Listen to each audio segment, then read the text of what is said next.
(20일) 생각 진행을 맡은 한겨레 21 김남일입니다. 양무호남 시무국가라는 말이 있습니다.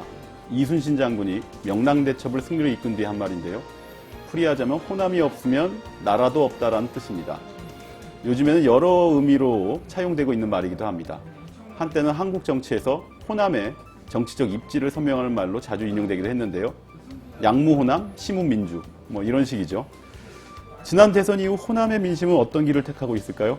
안철수 신당 지지도가 민주당보다 앞서지만 어느 것도 확실하지 않은 물음표의 지역. 한겨레 21에서 민주 1번지 광주를 찾아갔습니다. 호남 현지 정치 민심을 취재하고 온 한겨레 21 송호균 기자 나와 있습니다. 안녕하세요. 안녕하세요. 예. 지난 18대 대선에서 호남 지역은 문재인 민주통합당 후보에게 표를 몰아줬었죠. 일단 광주가 90%를 넘었죠. 예. 전라남도, 전북도 80% 후반, 89%, 86% 이 정도 표가 나왔었죠. 출구조사 결과 기준으로 하면요. 근데 사실 그 대선 과정 전반을 보면은, 그러니까 이 표를 어떻게 해석할 거냐. 예. 과연 민주당과 문재인 후보라는 사람에 대한 그러니까 온전한 지지일 거냐. 이건 좀 생각해 볼 여지가 많이 있는 것 같아요. 그러니까 대선 과정에서 야권의 정치 일정을 다시 복기를 해보면 가장 큰 화두는 아무래도 단일화 아니었겠습니까? 안철수 후보와의 단일화 문제. 여론조사 추이를 보면 단일화 직전까지만 해도 광주를 봤을 때는 안철수 후보가 상대적으로 더 높았거든요. 예. 일관되게 안철수가 높았는데 어쨌든 이제 단일화 결과가 문재인이 되니까 광주를 비롯해서 호남 민심은 문재인 후보를 또 굉장히 이제 전폭적으로 지지했었고 그것이 이제 이런 투표 결과로 나타났던 것이죠. 사실은 정치학을 공부하시는 분들도 네. 학자분들이나 아니면 현장에서 이제 그 정치 평론을 하시거나 여론조사 전문가들 이런 분들도 굉장히 경이롭다라는 말씀을 많이 하세요. 도대체 이런 것을 어떻게 해석해야 되느냐. 어쨌든 뭐 전폭적으로 그 민주당과 또 문재인 후보를 지지를 했었던 것인데 그 몰아준 표의 순도라는 게 뭐 14K, 18K, 22K 뭐 이게 순도에는 차이가 있을지언정 어쨌든 몰아주긴 했었고요. 근데 어쨌든 지난 대선 이후 패배 뒤에 어떤 쇄신의 모습을 보여주지 못하고 지리멸렬함을 계속해서 보여주는 현재 민주당 이에 대한 호남의 민심이 아주 흉흉한 것 같습니다. 그렇죠? 어떻게 한마디로 얘기하면 거의 뭐 끝났다라고 얘기할 수도 있을 민주당 끝났다? 정도의 수준이에요. 호남에서 끝났다. 호남에서. 그러니까 호남이 그동안 텃밭으로서 어쨌든 전폭적인 지지를 계속해서 민주당이 줘왔는데 더 이상 민주당으로는 어렵다 이런 판단이 좀 광범위하게 퍼져 있는 것 같고요. 대선 이후에 민주당이 보여줬던 모습, 그러니까 패배했으되 그 누구도 패배의 책임을 지지 않고 그리고 그 이후에도 조만간 이제 5월 4일에 전당대회 하지 않습니까? 당권 경쟁을 계파별로 또 계파의 이해관계가 제기되면서 그런 모습을 보면서 굉장히 거기에 대한 실망감이 커지고 있는 것 같아요. 그래서 과연 장기적으로 과연 얘네들로 지금의 민주당으로 지금의 민주당으로 뭐, 현지 민심은 뭐 네, 얘네들로 하겠냐 뭐 이렇게 말씀하실 수 있으니까 제가 그보다 훨씬 더 많은 심한 얘기를 많이 들었는데 차마 이제 방송으로 전해드리지 못해요. 과연 민주당으로 2017년에 전망을 세워볼 수 있겠느냐. 다음 대선도 이대로라면 어렵다. 이런 위기의식이 굉장히 팽배해져 있다. 이렇게 뭐 하나 더 여쭤보면은 어쨌든 그 쇄신의 모습, 그 일단 실망감. 이게 과거 차떼기 파문으로 그 벼랑 끝으로 몰렸던 한나라당 시절. 네. 그 지금 현 새누리당 생각해보면 그때 구현했던 게 이제 박근혜 지금 대통령이 그때 2004년이죠. 2004년의 박근혜와 지금의 민주당을 비교하시는 분들이 꽤 많았어요. 2004년이라고 하면은 일단 차떼기 파문으로 휘청휘청 하던 때죠. 한나라당이었고요. 그리고 탄핵 그 역풍 이런 것들이 겹쳐지면서 정말 이제 한나라당이 뭐 문을 닫아야 되는 게 아니냐. 이런 상황에서 사실 박근혜라는 정치인이 구원타자로 등장을 하게 되죠. 천막당사를 세우고 뭐 여러 가지 그렇죠. 그런 조치들을 취하지 않았습니까?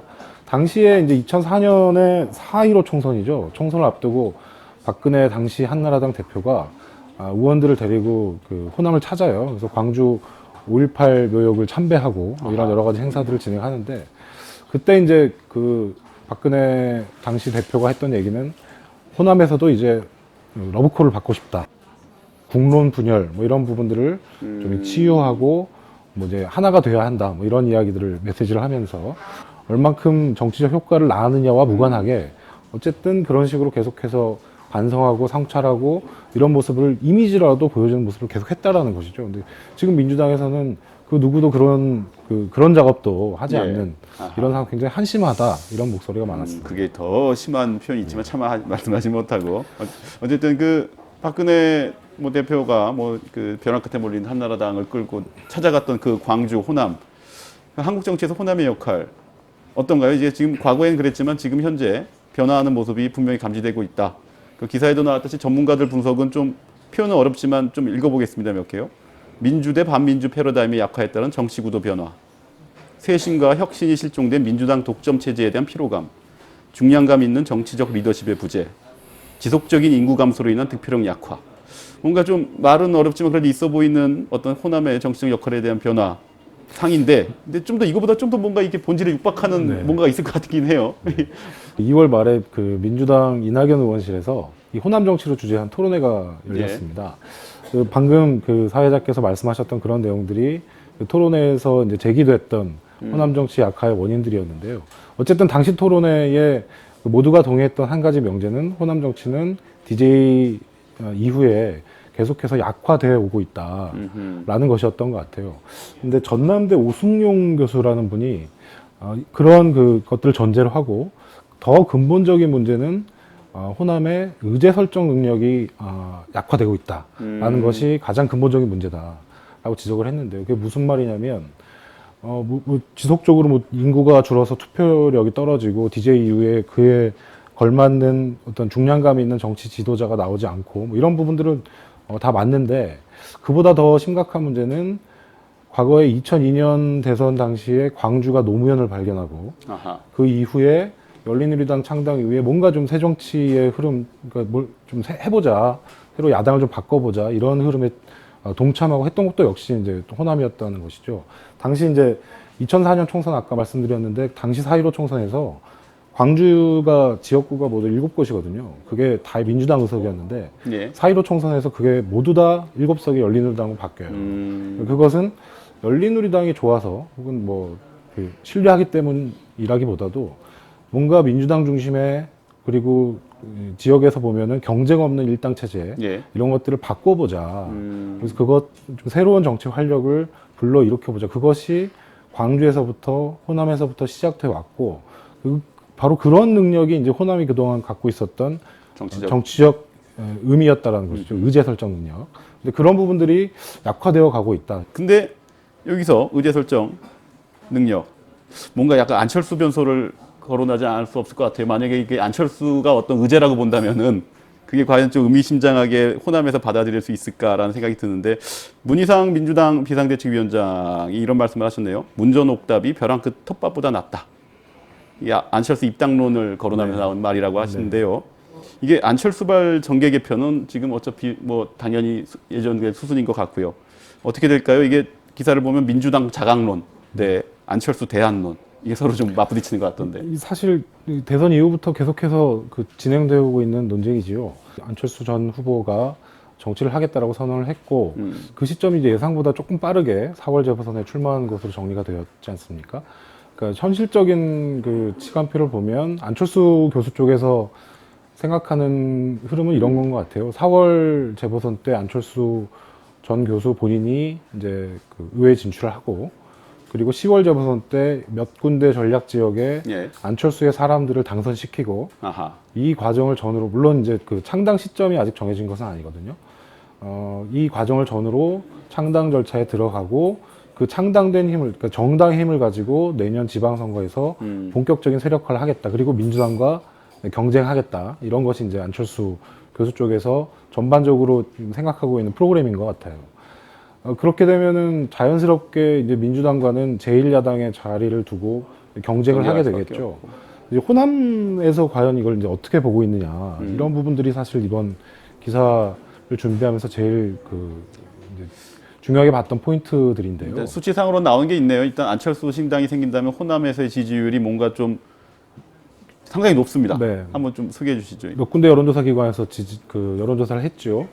근데 신당이 창당될 경우를 전제하면 대체로 처음 2월 중순까지만 해도 여론조사 결과를 보면 오차 범위 내에서 거의 비슷하게 나오거나 안철수 신당이 조금 앞서는 정도였거든요. 호남 지역에서요. 예. 근데 그 위로 보면은 그 추이를 보면 그 격차가 조금씩 벌어지고 있는 것 같아요.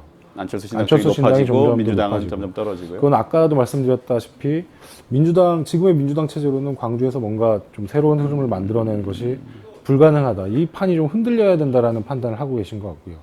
저 이번에 이제 취재를 하면서 느꼈던 거 하나는 일단 우리가 밖에서 봤을 때 생각했던 것보다 광주 호남에서의 안철수에 대한 기대감은 굉장히 높았다. 대선 이전까지.